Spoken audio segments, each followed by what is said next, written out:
Hello, ladies and gentlemen. I am O'Brien McMahon, and this is People Business.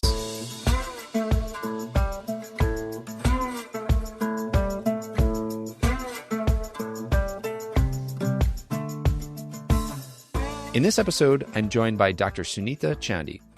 Dr. Chandy is a licensed clinical psychologist and founder of Artesian Collaborative. She's been working with diverse people and communities since 2000 to help them tap into their resources during painful and tense situations.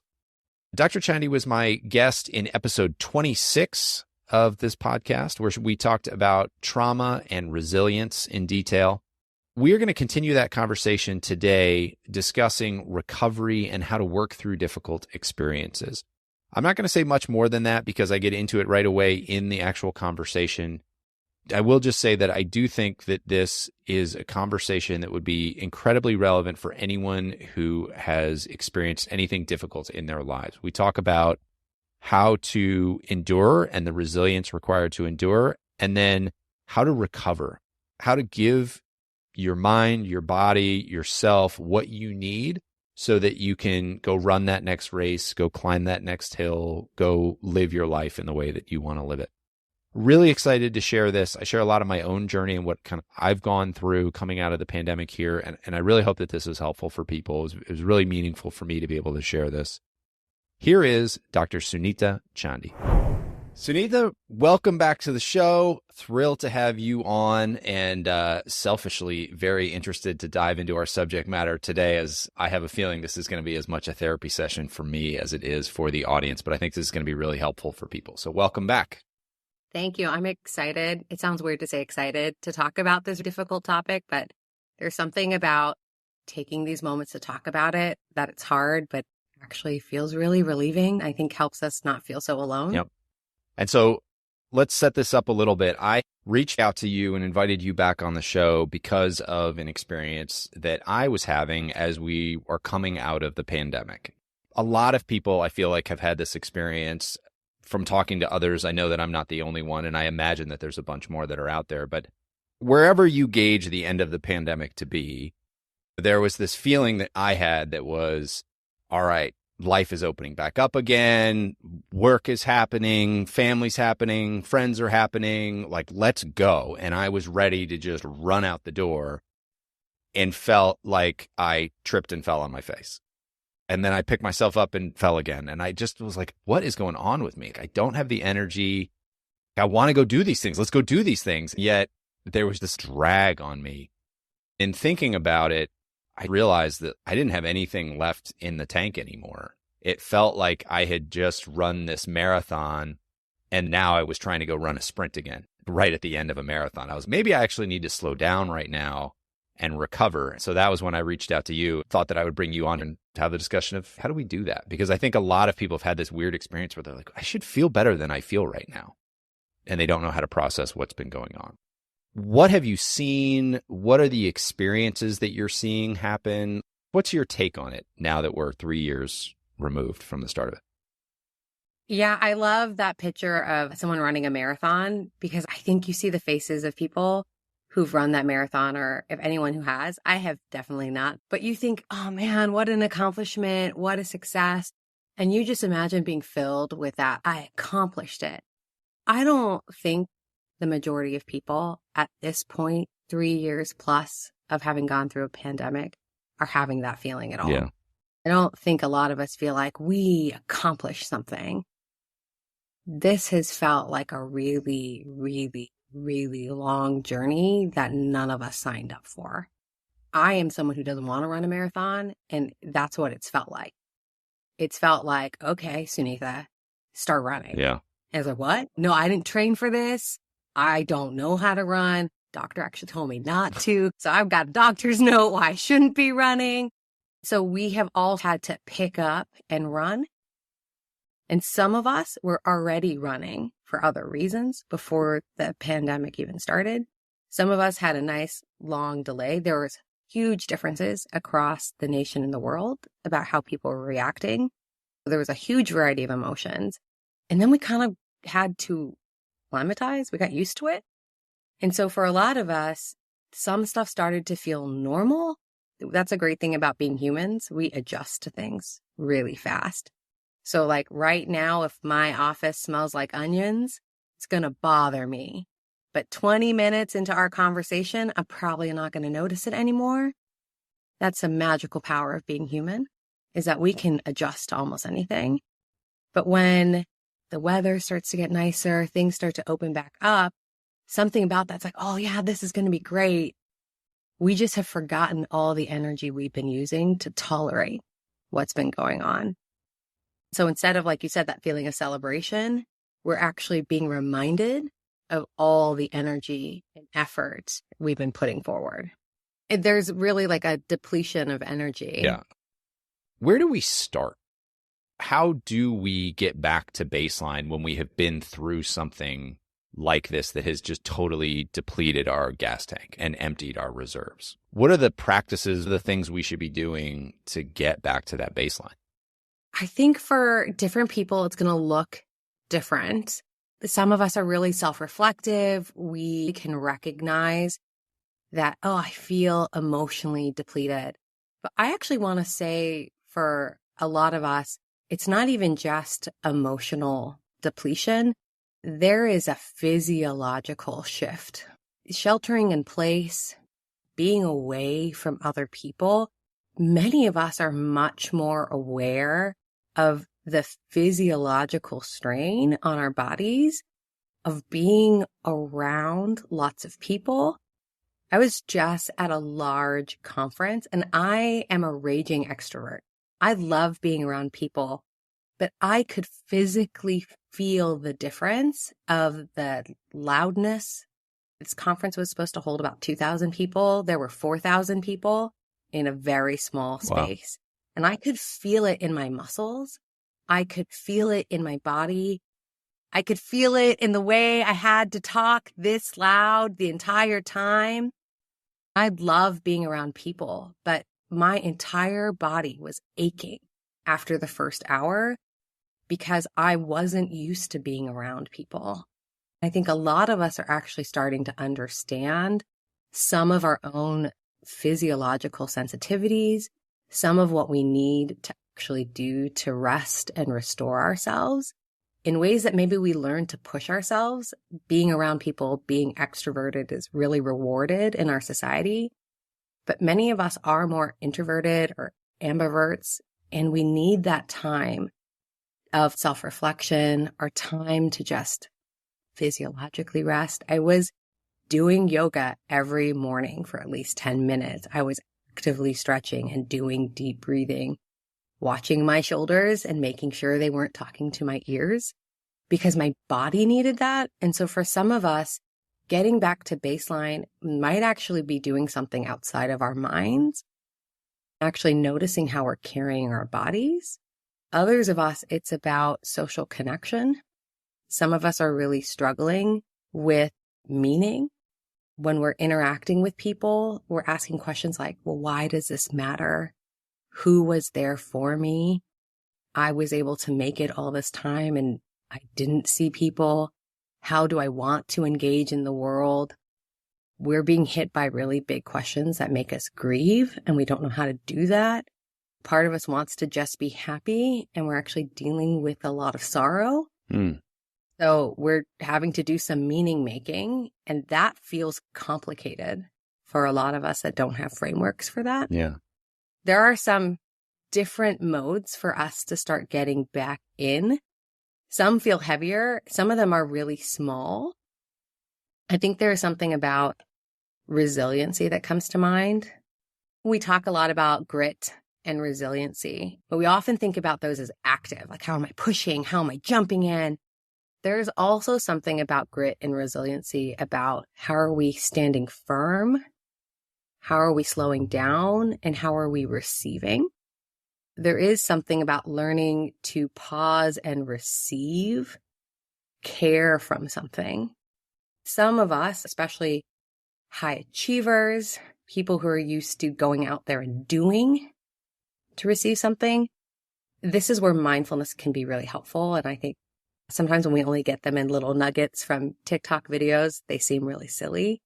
It takes active work for me sometimes to sit. I have my window here on my side and to look out my window and receive joy from watching birds eat bird seeds out of my window and try to connect to something beautiful in the world. That's meant to counterbalance some of the heavy and hard things I've seen. Because when you talk about building up that buffer, I need to have a little bit of that buffer so I have space to actually maybe tap in to the sad or hard things I might need to process. I can step into going out and having joy and fun and enjoying life again. Sometimes we're like, I don't want to feel those hard things. I just want to skip over that to having fun. After the marathon, runners have to actually recognize my muscles are spent. They're aching. They're sore. I actually need to sit in this ice bath.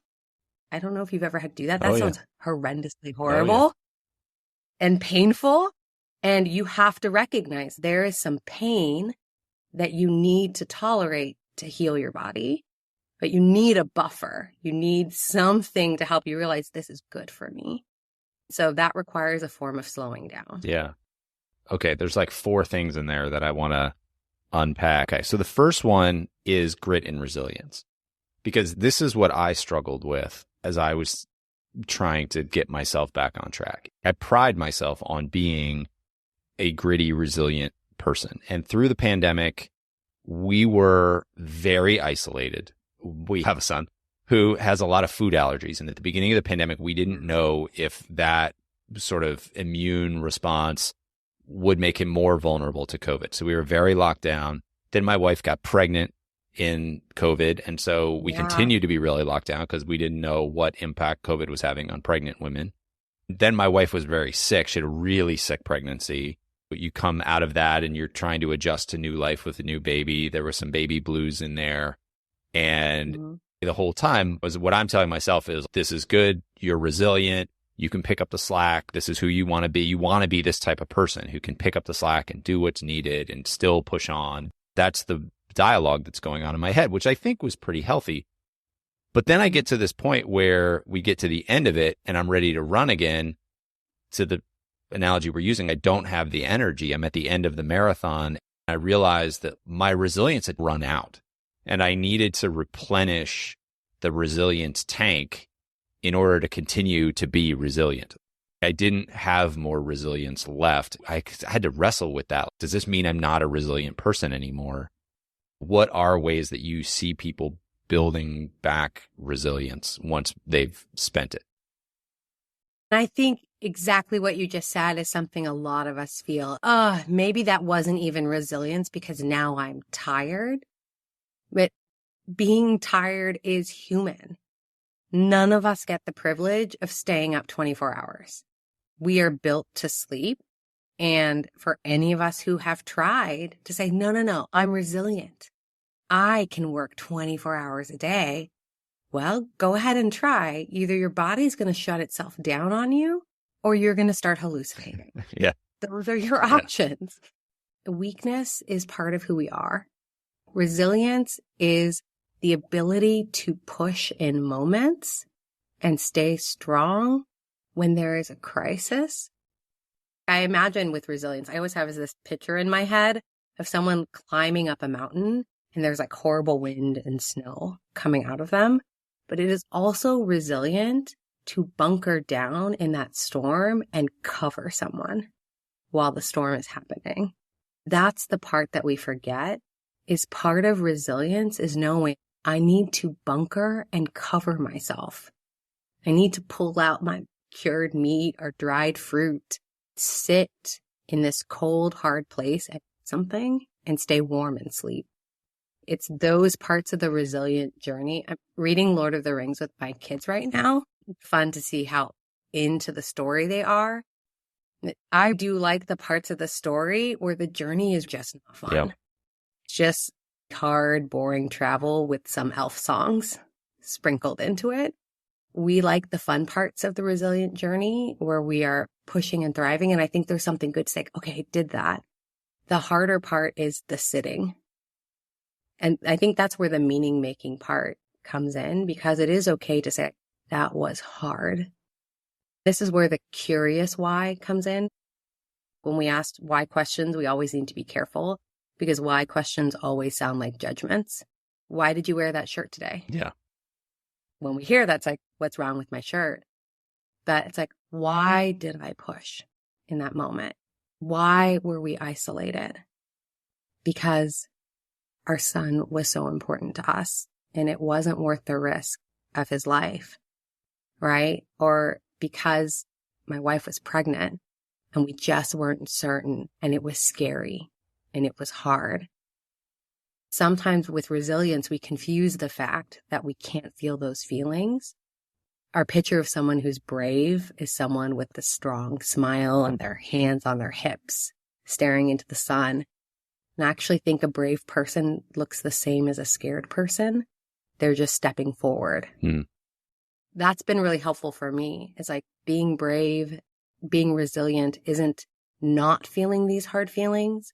It's feeling these hard feelings and finding ways to step forward in the midst of them. That also reminds us, okay, I might need to do an ice bath because climbing up this mountain is really hurting my muscles. But sometimes it's not an ice bath. Yeah.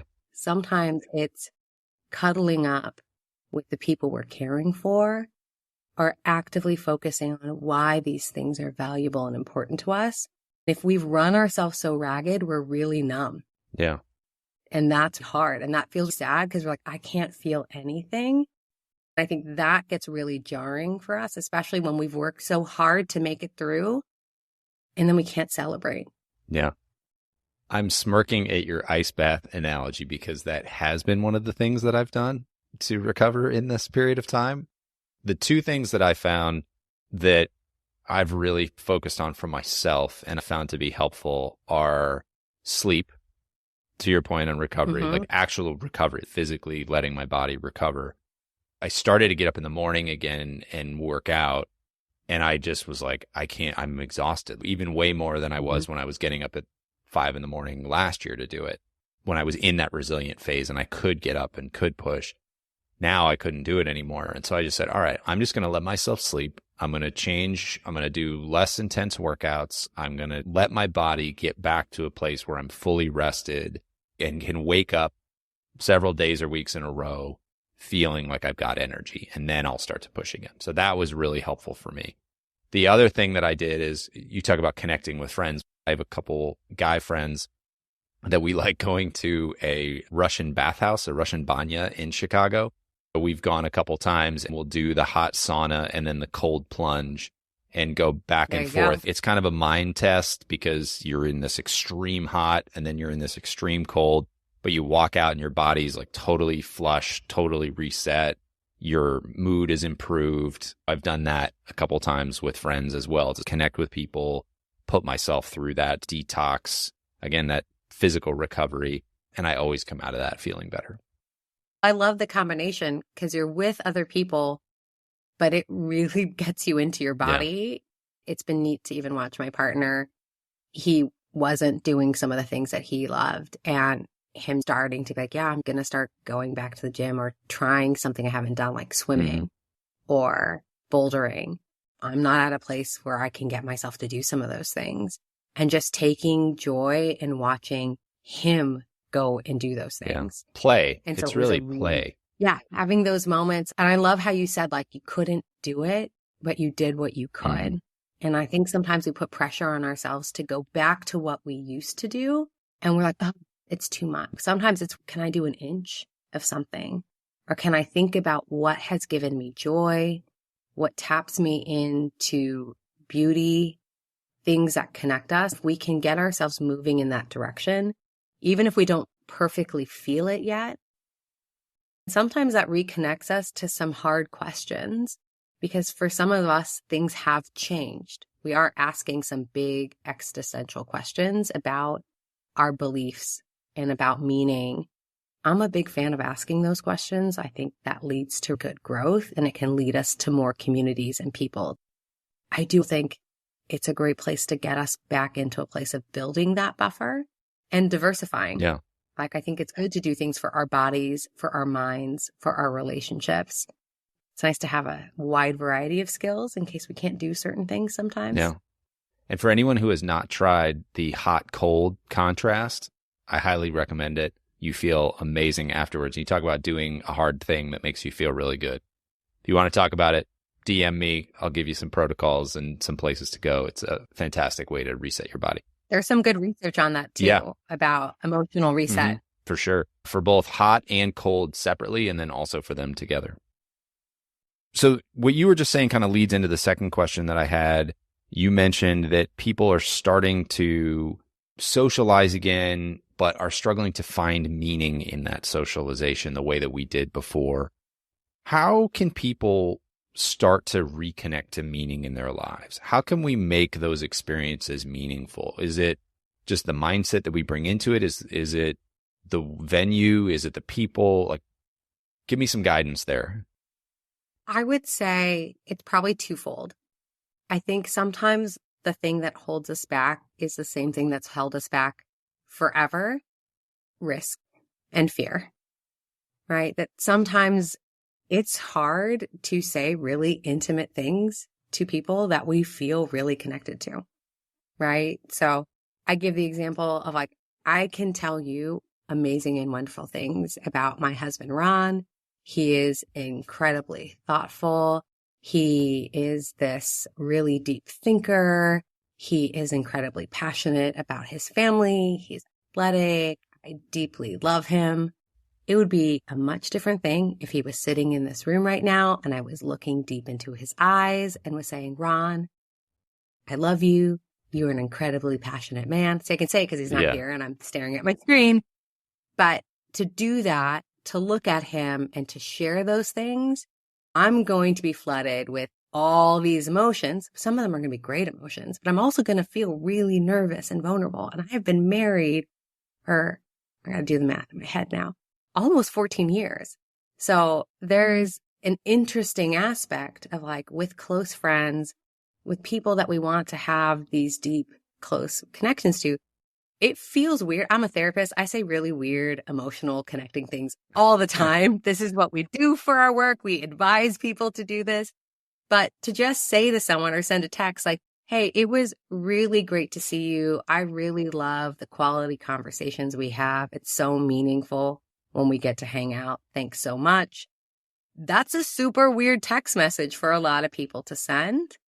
It feels really nice to get those sometimes, and maybe you would say those differently. So for some of us, it may be just taking the intentionality of, who do I really love spending time with? Who are the people that bring out this sense of, I just feel filled when I get to connect with them? Like, those are people to actively send a message to, like, hey, I really miss seeing you. When can we get together? Yeah. Just that might be enough. Sometimes it's the extra after the hangout. So great to see you. Can't wait to hang out again. Yeah. And it could be as simple. It's probably a stereotype, but probably an accurate one, that men are worse at doing that. I have found that the more that I just do that, tell the guys in my life that I care about, that I love them, that, that I enjoy time with them, that we had a meaningful experience. It doesn't need to be overly sappy, but just expressing that I'm enjoying time with other men, it does bring a lot of meaning, and it does increase the friendship and the connection there. And to your point, I love what you said about, it can be hard to say it, but it feels really good to get it. I have a couple guy friends in my life, and they're comfortable telling me how they feel about me, positively and negatively. But it does feel good when you get that message that's like, hey man, really appreciate you. Thanks for all the help. Love you, brother. Like that feels great to get that text message. And so I think that's a great reframe if you are feeling a little awkward around how to communicate with a friend, whether you're a guy or a girl, how to communicate with a friend. Just remember that the other person's going to appreciate getting that message, as uncomfortable as it is for you to send it. And I think what we know is that most people are feeling disconnected and looking for close relationships. I think we had good friends, and this was before the pandemic. It was a couple friend of ours that just very intentionally told us once, like, we really love hanging out with you both. Can we just make this a monthly thing? Yeah. And I was just like, I just love how direct they were. They are now the closest couple friend that we have because it was such an intentional, like, hey, we just love this. Every time we hung out, we just planned the next hangout. And it was just a simple ask of like, we just really have fun together. Can we just make this a regular thing? And they moved to the suburbs and we still hang out pretty regularly. For those who don't live in Chicago, you don't know that there's a big fence that divides the two. The downtown, no, that can feel if you're living downtown like it is a different world than the suburbs. And it can be very, as much as people move back and forth and they think like, oh, I'll see these people all the time. It is very hard to get the energy to make those connections. So that is impressive. And I think too, like that's also something that has really opened up the world in a lot of other ways, is that we can feel really connected to people, even in a virtual setting. And that being able to just share small things like, great to see you, being able to use tools like, this is where pros and cons for social media. That's where people sometimes feel like, oh, this doesn't feel authentic. Being able to set up a group where you're actually talking about things you care about that make you feel connected, or doing video chats, but you taking the intention to be able to share what you want to get out of the communication. And I think we forget we have autonomy and ownership to be able to ask for the connections we want. We don't always get them. And I think that it's okay to feel sad. It's okay if you're part of a community and you're sad that you're not able to receive that. A lot of us had disruption because there were values differences, cultural differences that we didn't realize existed in the communities we were part of. This is where we get back to mourning some of those really big losses that we had or we discovered. You know, there are lots of ways I don't belong in the communities I was in before all of the disruption that happened during this period of the pandemic. There are also lots of other communities where you can find places to be accepted. I love all of this and I agree with it. And I also want to counter it. And so, because I think that I have experienced a lot of the benefits that we're talking about having these deep conversations.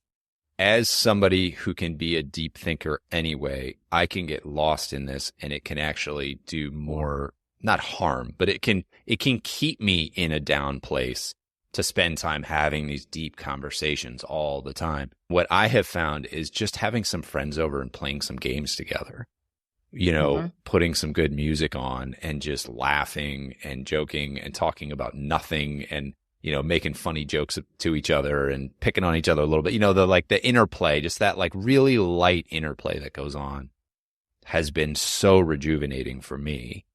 And so I think like there's a yes and here, which is like there's a great way to connect, but connect back into communities, which I think is so important. And I've talked about on this show and my wife and I talk about all the time.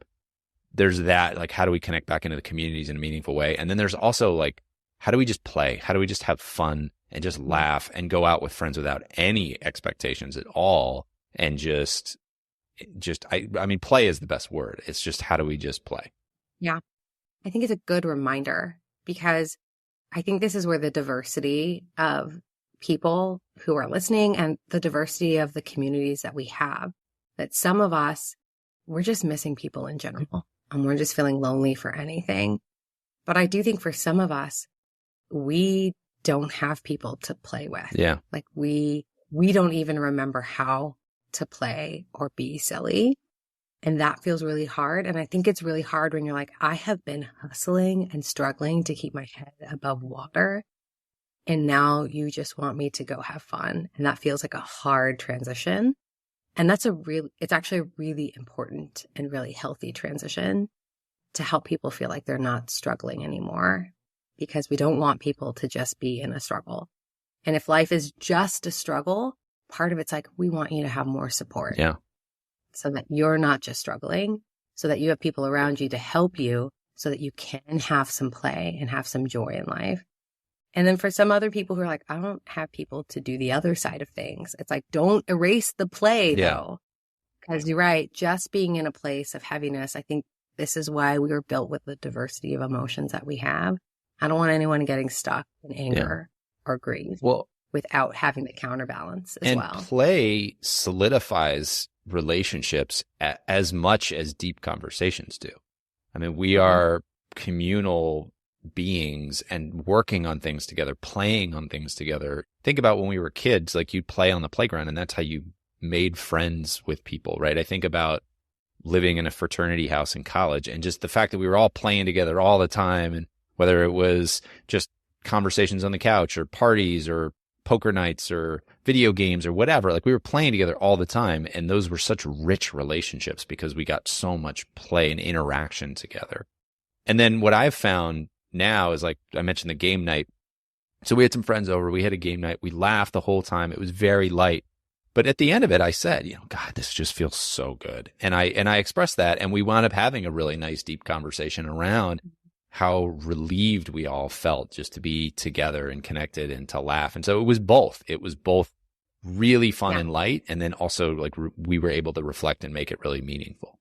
Well, I love what you did there, though, because you didn't necessarily feel it as risky to verbalize, this feels so good. But I do think sometimes that sense of play is creating safety. Yeah. Right? The word psychological safety is like the buzzword right now.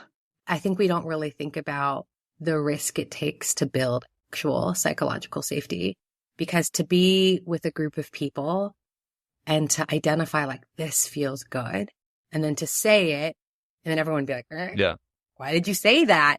Well, now it's weird. It's like, no, you were with a group of people. You were feeling this great connection, being able to verbalize it. And then your friends be like, yeah, this is so good. It was so tough before. And I think we forget that sometimes talking about how tough it was isn't always like, let's talk about how hard it was. Sometimes we're going to talk about like, yeah, that was hard. I'm so glad that we can be here together now. That sometimes talking about hard times comes from gratitude. Like that right there is a great example of a moment of resilience building. You're sitting there, you're able to acknowledge like it was tough, and I'm glad right now we're together. Because that's almost just like, we made it through that hard time to get here. That's why we work so hard. And I think that's part of like, when we're thinking about telling the story, there was that hard climb up the mountain, but if it's always just the mountain, we're going to hit a point to be like, yeah, maybe I don't want to be climbing this anymore. Yeah. There's the reason like, why? Why did we work so hard? For the communities that we built, for the people that were going to get there, for the whatever promised thing that we're building on the other side. And I think those moments are actually really key.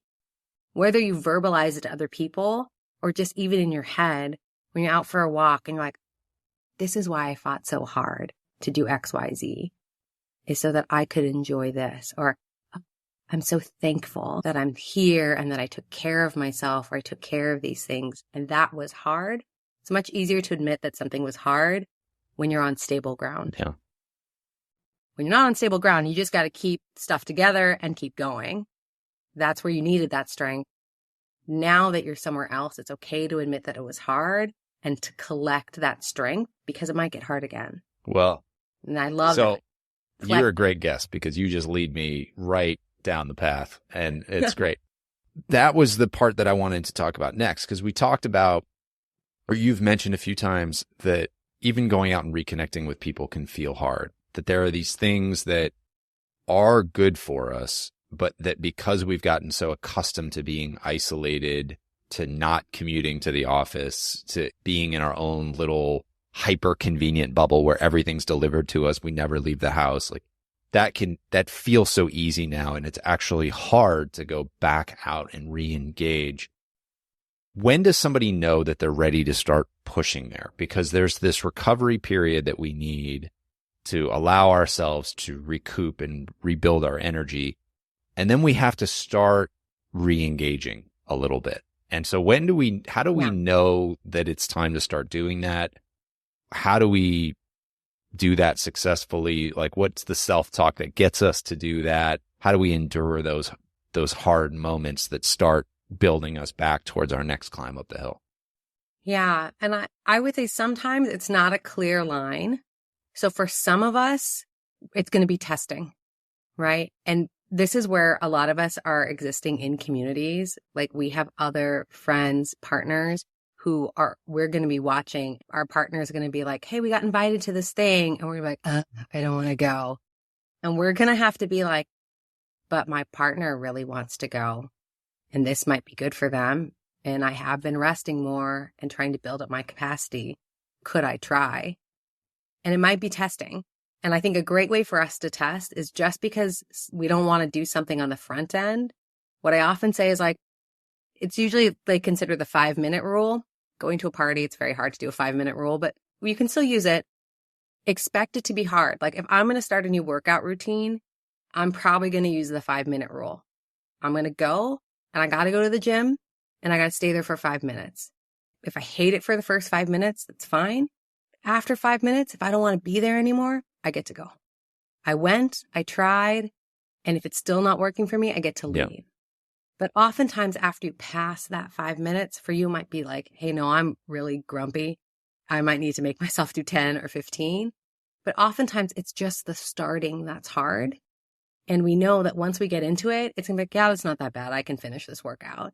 The next thing, though, is after you do it. So it's like, fine, I'll go to this event. You don't just go like, well, I'm going to go to this event. Fine. It's like you have to think about the why, not the judgmental why, the curious why, the meaningful why. I'm going because connection is healthy. I want to be around other people, or it could just be for your partner. I know that it's really important for them to connect. And you're going to throw yourself into it for the 5 minutes. I'm going to just try to be present. Doesn't mean you're going to be like shaking everyone's hand and chatting everyone up. Just going to be present. Be present. I'm going to try to soak it in. Just be there. You don't have to be overly social. And at the end, what was that like? Did I gain something from it? How did it drain me?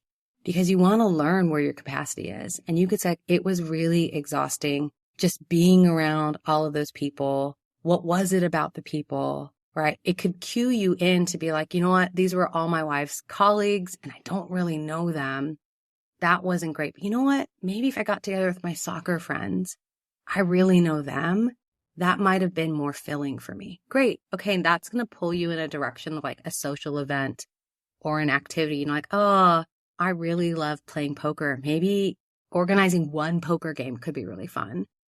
Or maybe not really fun. Maybe okay. It's okay to test something and have it not be fun.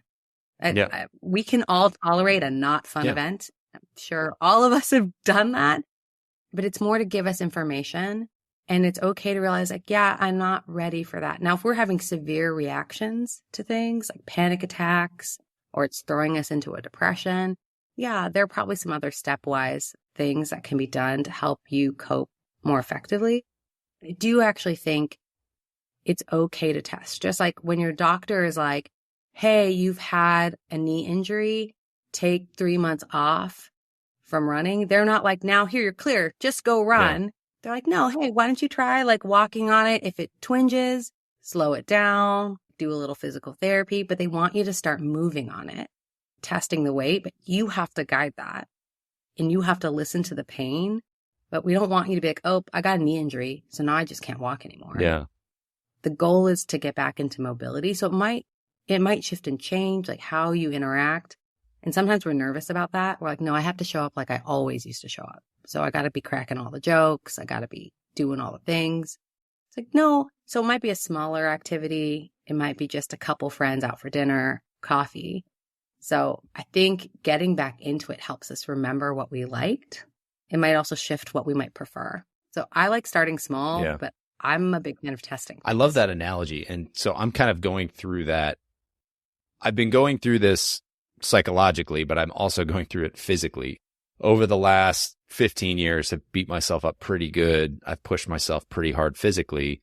And I've got right now 3 nagging ailments, one in my foot, one in my elbow, and one in my shoulder, kind of neck area. And I turned 39 this year in January, and I'm going to be 40 next year. And I told myself, I've had these for too long, and I don't want this to be forever. And so I want to hit 40 feeling good physically. So part of my slowdown was allowing myself to sleep in the morning. That helped me psychologically. I also then really scaled back the intensity of my workouts that I was doing in the evening and did sort of a like rehab type workout program for 3 months. Got through that. I'm now going back to the gym, but I've told myself, don't just start running again, because that's how I hurt myself in the first place. I mean, don't start sprinting again, proverbially. Don't start just doing heavy weights and going high intensity, running really hard right away. Let's build this back up. Let's include the PT exercises. Let's really rebuild from the ground up. And, I tested once, was like, nope, I got to pull back. And I actually have to go see a PT, physical therapist, to get some of this worked on, because I need to work on it. I can't work on it myself. And so I've been playing and testing and trying, but I'm allowing myself to slowly ramp that up. And it's interesting, the parallels between how I'm feeling physically and how I'm feeling mentally. And I've kind of taken the same approach to both and find that it's helped. And now on the mental side, I'm kind of coming through the other side, where now I've got some business travel set up. I'm speaking at a conference next week. We've got some fun things with friends coming up. My wife's taking a trip with her girlfriends, which would be great for her. And so I'm starting to feel that just that natural motivation has come back. And now I'm like, okay, this is easier to do, and we can start to ramp up the intensity of our lives again. But it took probably 4 months of real recovery, some play, some reconnection, some community building, and just that mental recovery before I finally, just in the last week or two, probably 2 or 3 weeks, have started to feel like, all right, let's go. Let's make it happen again. I got that reserve back. Yeah. And I think in the moment while you were building it, there are probably moments where you're like this is hard, or taking a long time. And that's the part where impatience. We just have to weather. Yeah, impatience is a big one. I find that on the physical side. I slowed down and was doing that rehabilitative workout routine and was like, this is boring. This sucks. I don't want to do this. I want to push, because I was so programmed to push all the time. And I was like, and to your point about what's the why behind it, I had to go back and say, no. You don't want to get to 40 and feel the way you feel now. So let's take this year to do it the right way. Yeah. We're 3 weeks in, O'Brien. Let's pump the brakes. You could do it for a few more weeks. It's going to be okay. And I just had to have that talk with myself. I love that though, but it was that constant reminder. And I think it's like when you're in the story, that is some of the hardest times. Yeah. Right. Those are the times when you're like, oh, this is so tiring. This is so hard. Okay. I can keep going. I can keep at it. I think with physical things, you can sometimes physically feel the difference. You can see the exercises. And sometimes with our relational, our emotional growth, it's harder. Sometimes I like to make them tasks, so I feel like I can see what I'm doing. It feels like, oh yeah, see, I'm doing these things. But I like that part of, we see the difference once we've passed into this other phase where you're like, okay, now I'm starting to see that energy and that movement and that growth, and that feels good. But there is just that cloudy area where you're like, okay, I'm just going up this part of the mountain slower. Yeah. And it's frustrating and it's hard. And all the things that you did to build joy, to keep your focus, to keep your mind on, this is meant to take care of me so I can keep going for the long haul, becomes really important. And I love that part where it's the people too that were there with you that really help keep you going as well. So this conversation has been focused exclusively so far on recovery from the pandemic and the psychological effects of that experience, which a lot of people have gone through. But there are a lot of other major experiences that people go through too, whether it's the illness of a loved one and then losing that loved one, or going through some kind of psychological distress, dealing with an eating disorder, dealing with depression, anxiety, whatever life throws at you. There's a bunch of terrible things, a child getting injured, fill in the blank with whatever else. Is the process similar? Are these transferable? Is this transferable to kind of any situation that depletes your tank, where it sort of sends you into grief or taps out your resiliency? Are these the same techniques, or are there other things that people should be thinking about when they go through other types of traumatic or just really hard events?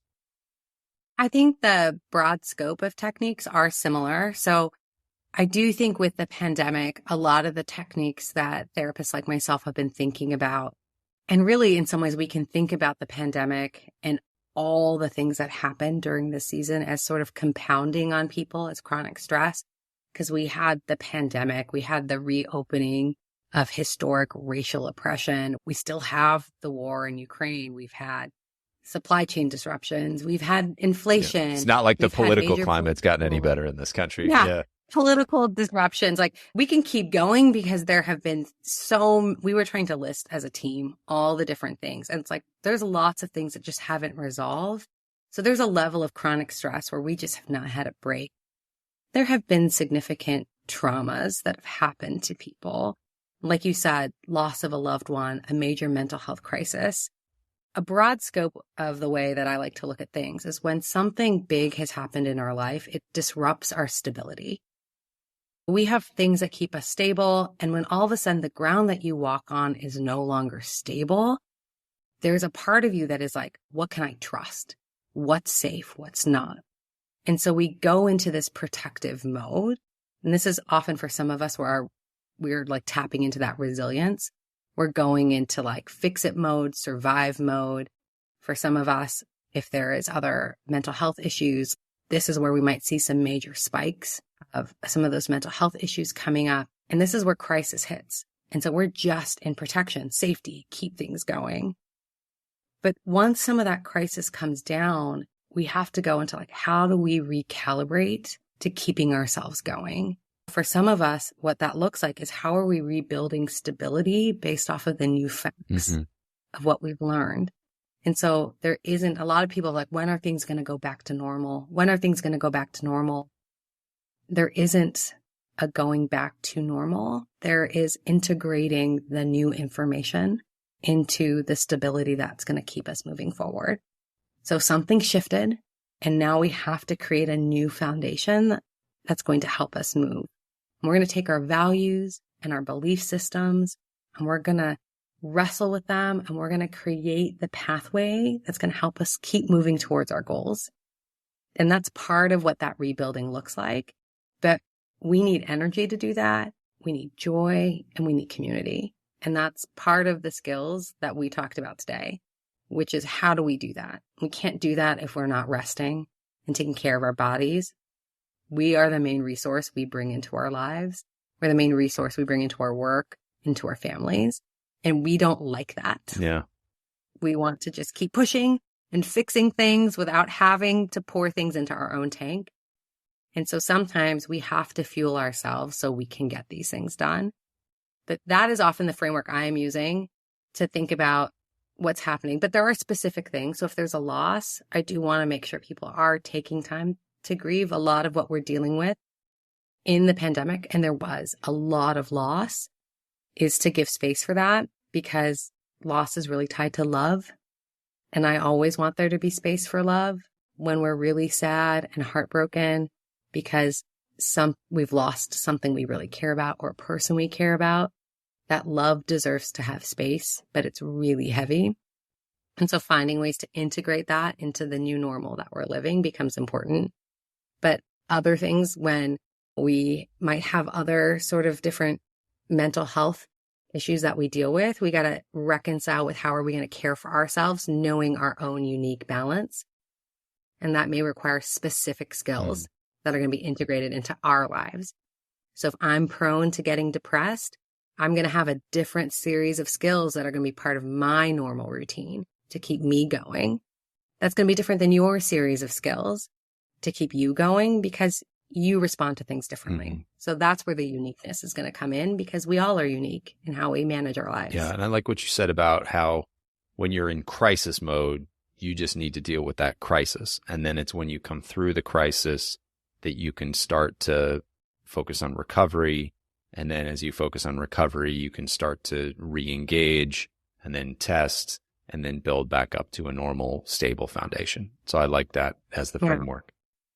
Is there any other thoughts that you have on this subject that we have not covered today, or any final thoughts that you want to share with the audience?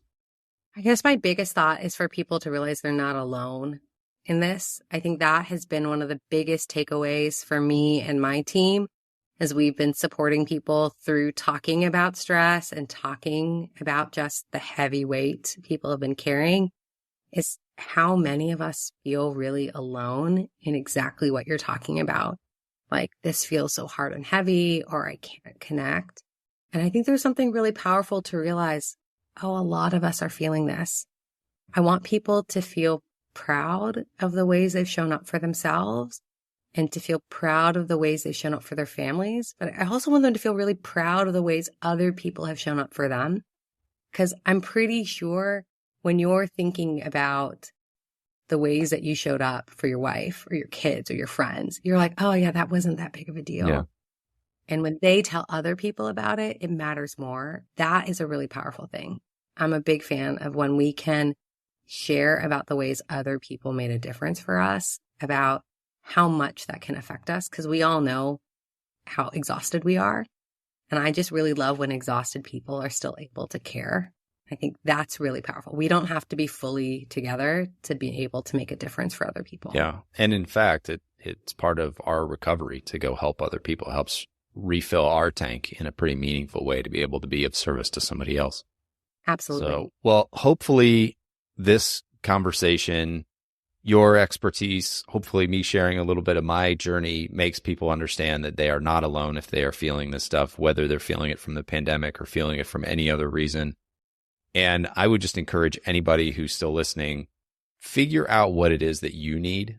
Because for me, it was just thinking about, what I needed and how I needed to recover. And part of that was more sleep.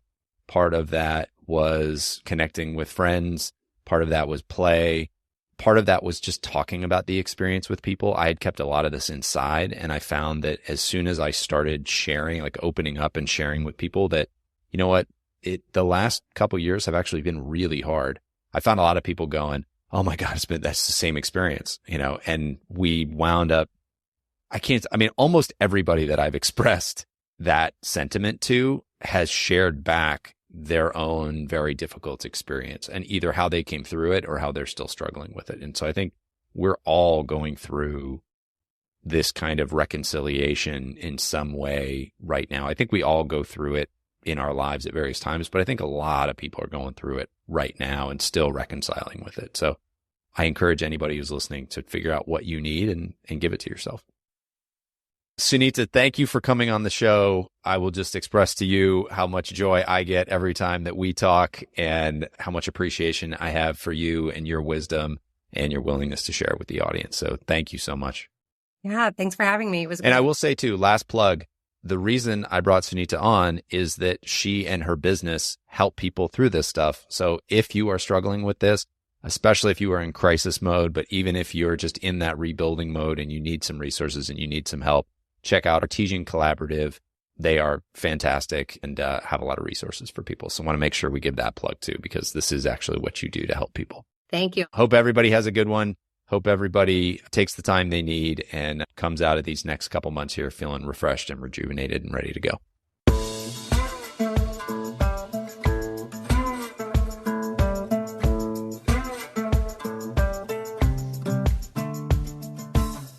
Hey folks, one last thing before you go.